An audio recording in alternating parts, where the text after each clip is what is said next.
So we had big news recently. CFCAO created a new scholarship, which is dedicated to to support our active CFL cheerleaders, and we wanted that scholarship to be named for someone who reflects what we're looking for in the recipients. And we do have some pretty remarkable people in our organization, but the choice became pretty clear. So the new CFCAO scholarship is known as the Shari Ames Scholarship Fund. And we'll talk about the details of it a little bit, but Shari, congratulations. I am so honored, and honestly, it was completely out of left field. Never had an inkling of it ever happening. Nothing. That's so And great. my granddaughter helped. Evidently, they got a hold of her in New York, and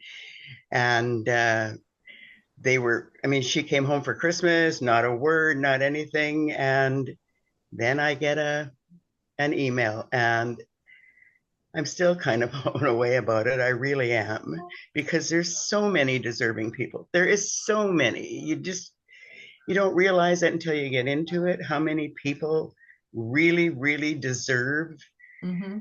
to be recognized in some way, or, Yeah.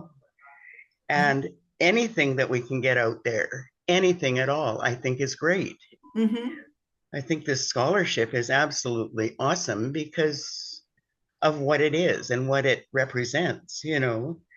Well, it will go to it really, as you know, as I know, because we are part of this really unique group, this unique sisterhood that we were all cheering in the CFL over the years.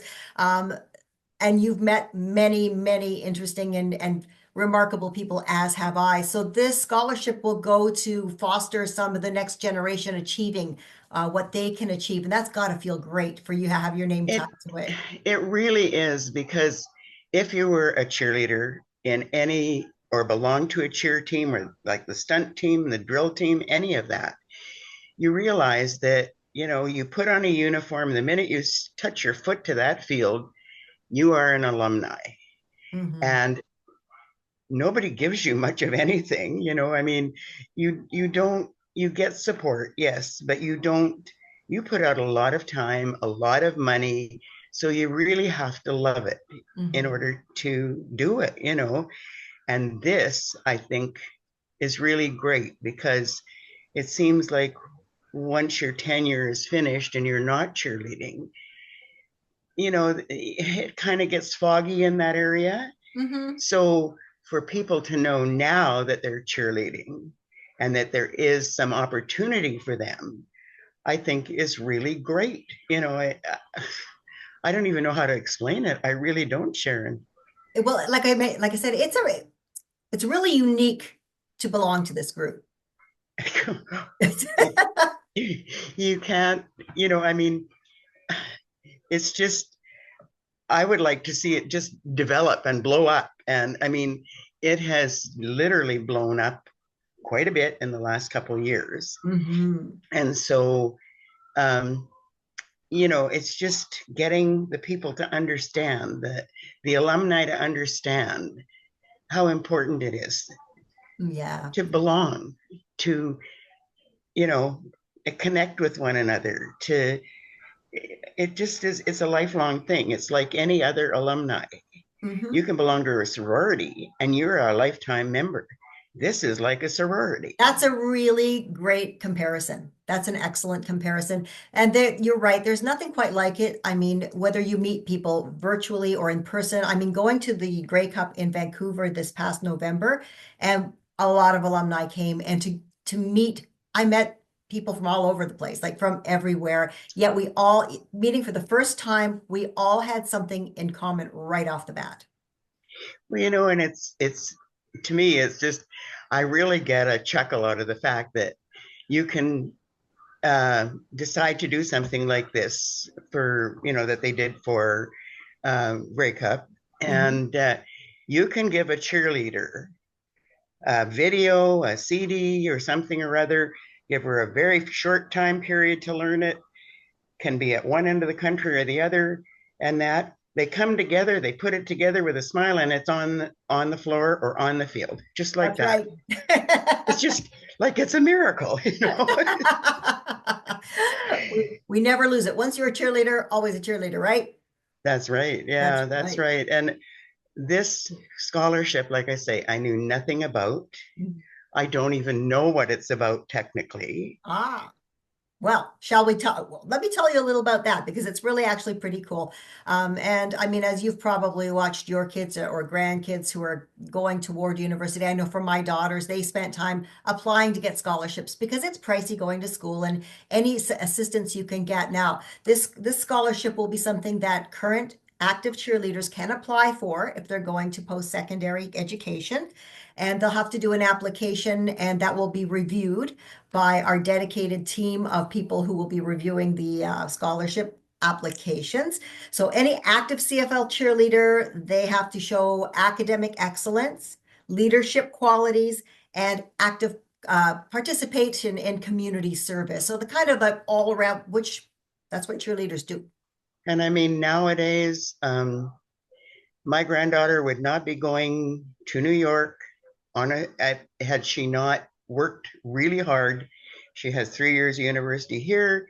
She is on a 2-year scholarship in New York, and it's all scholarships. She's gone through completely on scholarships because they were available, and she made sure that she worked hard enough so a scholarship is really a meaningful thing, I find. Yeah. And if you're really serious about it, it's not difficult. No. And the work you put in to get those qualities going they're qualities that are going to carry you through life, right? So that's huge. That really is. And I think the scholarship being offered, if the parameters of it are going to be opened and they can use it on any field that they're pursuing, that's great because you just get one more step up in the world. You meet that many more people. You understand more things. Yeah. I don't know how to explain it, Sharon. I really don't. It's Yeah. exciting. And having watched, like you mentioned with your family and with mine, having watched your kids, your grandkids succeed, but also then accumulate student debt to know that even a bit of that debt won't be there because of, scholarships. That makes a huge difference for the young people that are going through post-secondary school. And there are so many, like I say, there's so many deserving people out there. There's so many deserving girls, guys, as long as there's no parameters as to whether they're on a stunt team or whether they're on a dance team or, they're out there practicing too. That's right.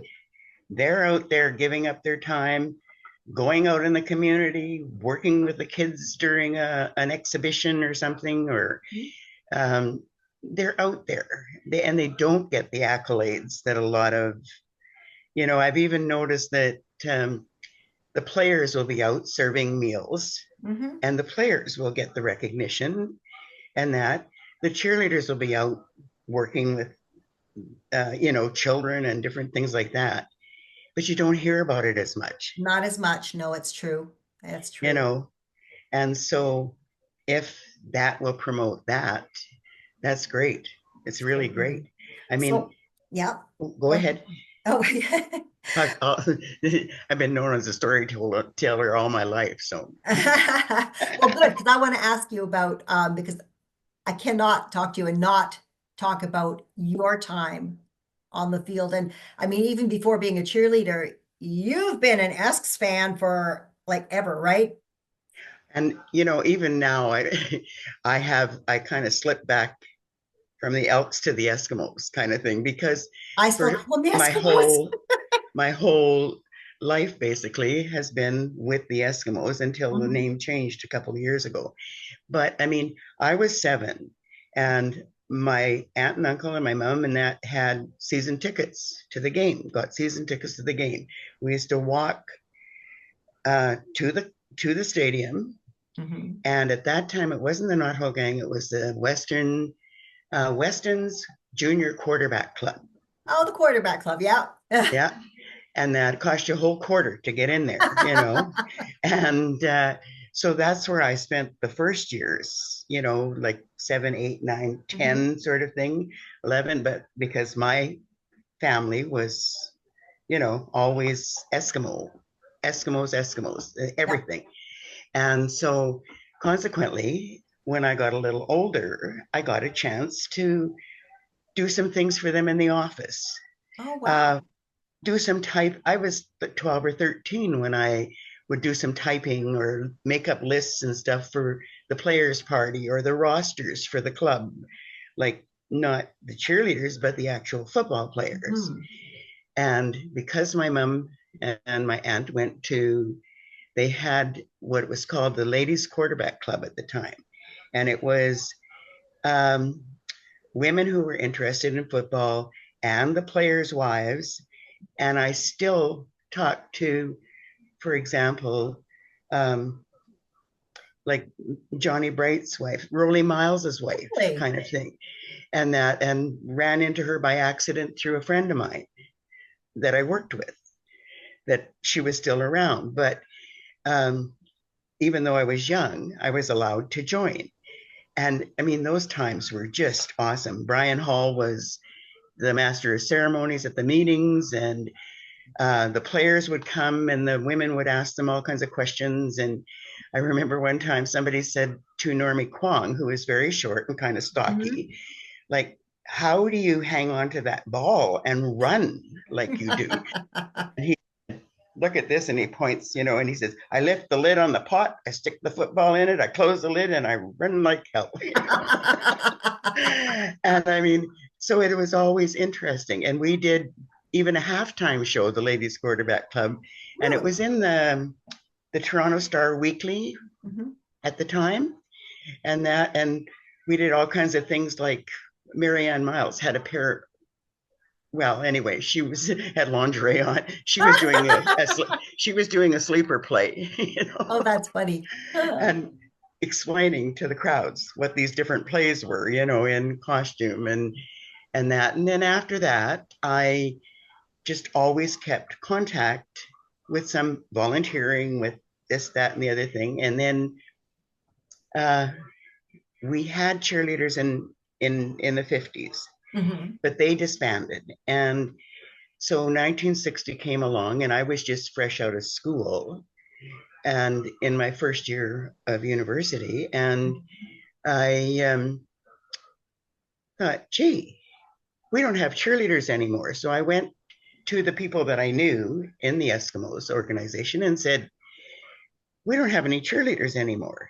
And Mhm. they said, well, we'd love to help you, but we can't. But go ahead and do whatever you can do, you know, like Yeah. whatever you. So I knew someone in a radio in CJCA. So I went to them and Mhm. said, we need some kind of sponsor. We need something. We need this. We need that. They made a CJCA booster club area on the field, Mhm. and that we had to pay for our own costumes. We had rules. We couldn't go past the 10-yard line, you know, Yeah. and that other than that, they just kind of let us do what we did and cheered, and we did cheers, and we did some baton twirling because a couple others besides myself and that. And so, you know, it just kind of evolved from one, like a metamorphosis from one thing to the other. Mhm. But never, ever in my life have I ever wavered from the Eskimos being my team. Yeah. But yeah, I mean, the Elks are now Yep. kind of the Elks. And I mean, my dad worked up north for Imperial Oil, and he used to take hats, shirts, everything he could find that had Eskimos on them, take them up to his friends up there, Mhm. but he would never take money for them. So they said, "Oh, okay, well, we found." Well, what they do is they make something for me, like mucklucks Oh, or wow. mitts or little shoes for my doll out of different scraps of fur and stuff like that. And they knew Wow. to refuse that, Mhm. and so it's just so many little things like that. And Mhm. I always kept track of them. And I had I ended up not coaching the following year Mhm. because I worked for Sears and they transferred me to Toronto. Um, I tried to find someone in Toronto to hook up with, and via cheerleading, just couldn't manage to do that. Mhm. But I was still always a fan, and I can remember cheering for them at one game in Toronto and being the only one in the stands, I think. That's I mean, funny. Toronto is my secondary team kind of thing. Yeah. But it just evolves that way. And when I came back, uh, thanks to Diane Greeno, Oh, yes. we had probably the biggest alumni reunion that I have seen anywhere. I have Wow. CDs and tapes of all of this and stuff, and that there had to be over 300 on the field. Amazing. We were all like, I was doing the list of people and contacting people to make sure we could send and contact anybody, like doing our database and um, doing things like the setting up of the tables and seating people. And we had on either side of the whole ballroom tables so Mhm. that every decade or every group could come in, put up their pictures of what in costume, or if they had any pictures, memorabilia, anything. And it was absolutely awesome. But the funny part that happened about that, and I think I will be eternally grateful to her for this. She was doing a media night, and I was collecting cards from everybody, because everybody that could come to the old Clark Stadium came for media night Mhm. before the actual or before the halftime show on Saturday. And so I'm collecting these cards, and I look at the name and I thought, oh, I know that name. Oh, and I put it in my pocket. And then I gave all the cards to Diane when I left. And then the next day I thought, that's an unusual name. I know that name. So I said, where are those cards? So I look in the cards, I find the cards, and I phone this woman she worked at the bank. Mhm. And I said, is that your maiden name or is that your married name? And she said, no, it's my married name. I said, who are you married to? She was married to my cousin. We were extremely close when we were kids, and I Wow. hadn't seen for 17 years. Wow. And so I'm talking to Gord, and I'm at work the next morning, and my phone rings the next morning, and it's another one. These are from my biological side of the family. Okay. Yeah. I get a phone call from another cousin that I knew and said, are you sitting down? And I said, yeah. She said, you have a half sister in Reno. Wow. I never knew, Meredith never knew, neither one of us knew. And yet our parents knew, Mhm. but neither her nor I knew. And we have had the most fantastic, and I mean, there's all kinds of stories like that Yeah. come out of this alumni stuff, that it's every team should have a historian. And it's Every important team, because otherwise that stuff's just lost, you know? I mean, I still have my original uniform. Do you? Oh, we didn't get to keep ours. Fits on my upper thigh, I think. But and just boxes of memorabilia, because I'm a huge. You got a Grey football with everybody signed at the Grey Cup. Oh Wow. yeah, I'll have one of those. But Amazing. that would be so important to have something like that going. So maybe once they get the scholarship going, Mhm. they'll get more active. Because I had tried at the time of our reunion to start an alumni association Mhm. just here. Yep. It was very difficult to Yeah. do. And it's just hard to believe that was like 16 years ago already. Yeah, time goes that fast. It just does. Yeah. Crazy. Now, I want to ask you, it's one question, but it's really two questions. First of all, I want to know if there's a young person out there who, tunes into the games and watches all the, or goes to games and they see the cheer team or the stunt team or any of them on the field, what would you tell a young person who's even kind of sort of thinking about joining? We'll do that part first. So, yeah. First of all, I would say to them, are you really serious about this? Would you like to know about it? I can show you something. I got some pom-poms. Do you want to try them out? You Mhm. know, um, you know, um, here's my number. Take it back to your mom. She can phone me if she wants to know something. Yep.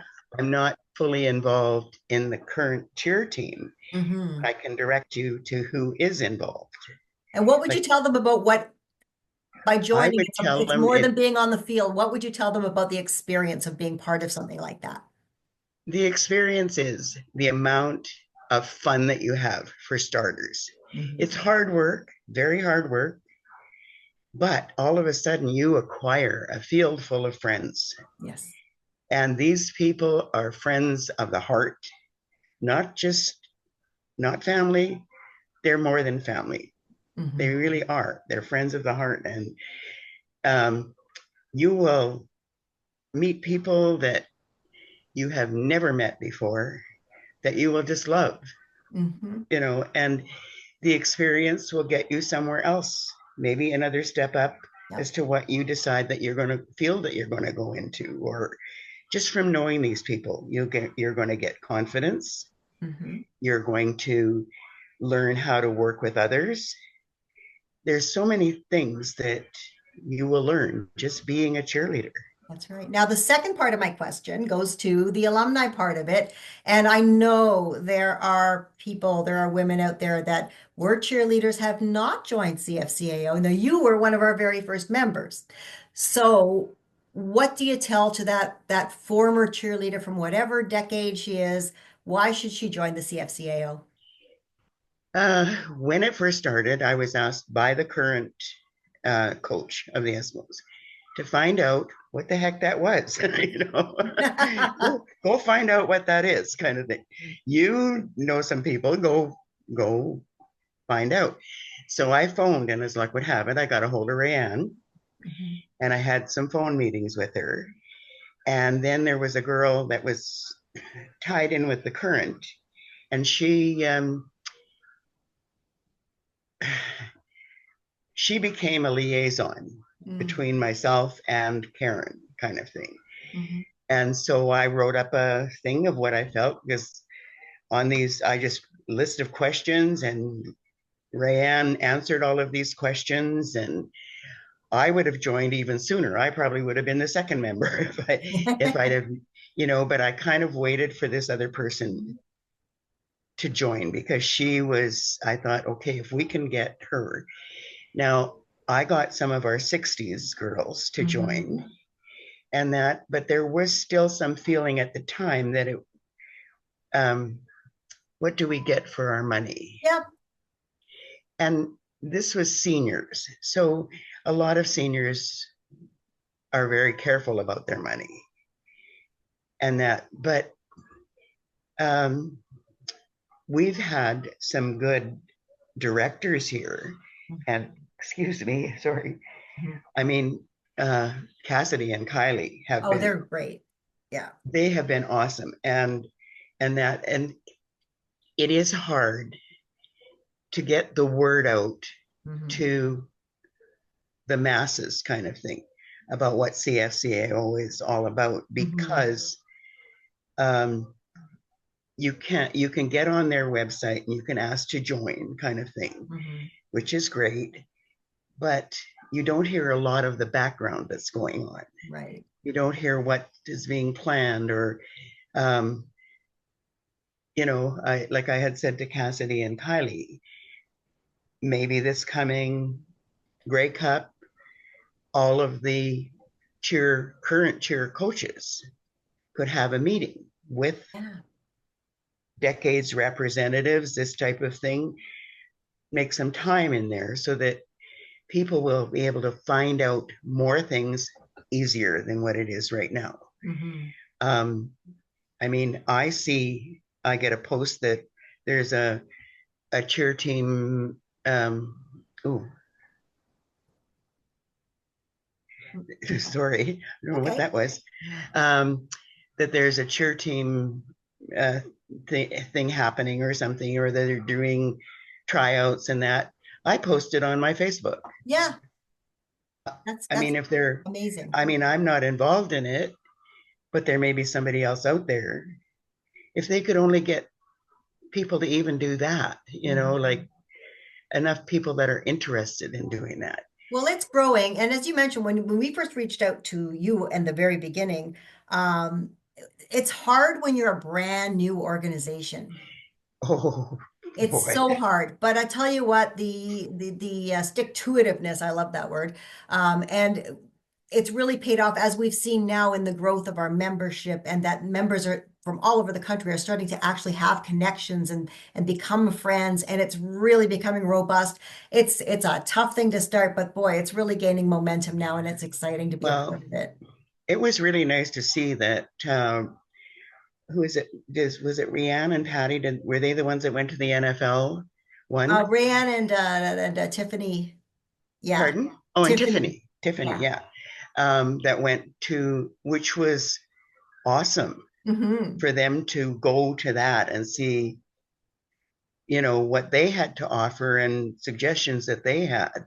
Yeah. And it just, the word has to get out there, and there has to be communication between the current alumni and the CFCAO, because Yes. no one is trying to take the other one's thunder. Believe me, No, no. no, I just want to see everybody out there that Mhm. can be involved get involved in Yeah. some little way. I mean, one of our 60s girls, because I mean, right after the reunion, I formed a 60s group, phoned everybody in the 60s and said, hey, let's not stop this thing. Let's go for lunch, even if it's only once a year. Let's go for lunch. And got a couple of them to join. And one of them was at the Grey Cup this year. Excuse me.